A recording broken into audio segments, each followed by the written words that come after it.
The starting point for the space was the gorgeous brown and white marble checkerboard flooring. And I knew that we needed something soft and elegant and luxurious to sort of break up a lot of this hard, slick, shiny, and patterned surfaces in the kitchen. So the leopard print on the banquette was the first fabric I chose for the space, and I sort of built around that.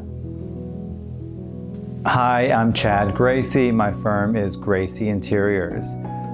We had the pleasure of designing the breakfast nook and collaborating on the kitchen and Butler pantry spaces. It was really a symbiotic relationship working with Jewel and Vincent on the kitchen and Butler's pantry. They both had a vision of what they wanted stylistically and sort of the feeling they wanted to impart with the materials. It was my job really to sort of corral all of those ideas for them and hone them down into something that was cohesive, that tied the two rooms together, both color-wise, material-wise, and style-wise. I really think the best view in the show house is standing in the kitchen, looking through the breakfast area out to the beautiful neoclassical pool pavilion.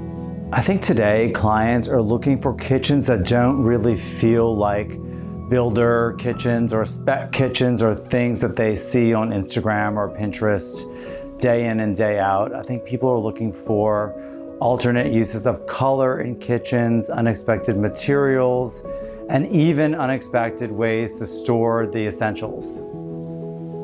I was really so excited to partner up with both Lee Industries and York Wall Covering. I feel like between York Wall Covering's beautiful silver tea paper in the Butler pantry and the custom banquette that Lee Industries created for my space, I was in really good hands. The beautiful pagoda chandelier was sourced at Fireside Antiques, which I also think is the statement piece that that breakfast nook really needed. When designing that Butler's pantry, you know, the color is so sensational and so rich, but it's really dark.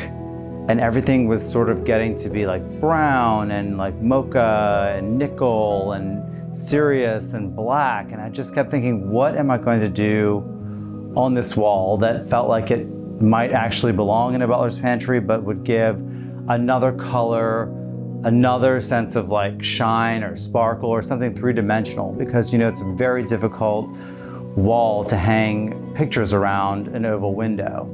So I was just thinking and thinking and thinking, and I was like, what color, what color? So copper was a great color, because copper will go with any other metal finish in my opinion. I'm like, what is copper that I can put in there that actually makes sense? And then all of a sudden I had this like flashback to my grandmother's kitchen growing up, and she had these fantastic copper molds and all these sort of silly and fun shapes around the perimeter of her kitchen.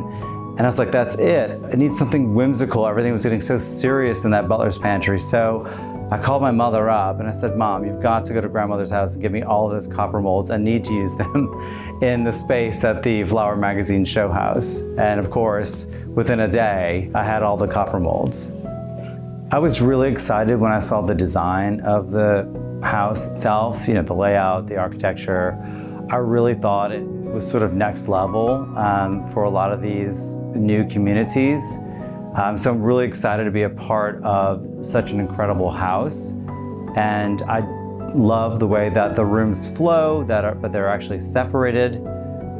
So each room can sort of have its own personality. We did go round and round on a lot of the hardware decisions for the kitchen. We all knew that they needed to be polished nickel.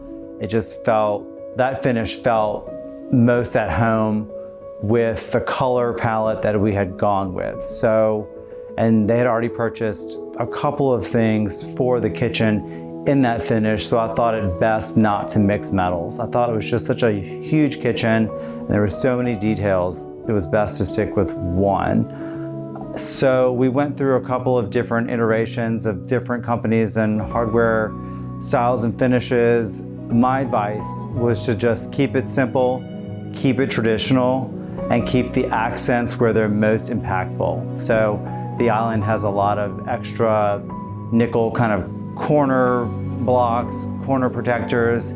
So we really thought that that was the place to showcase any additional hardware.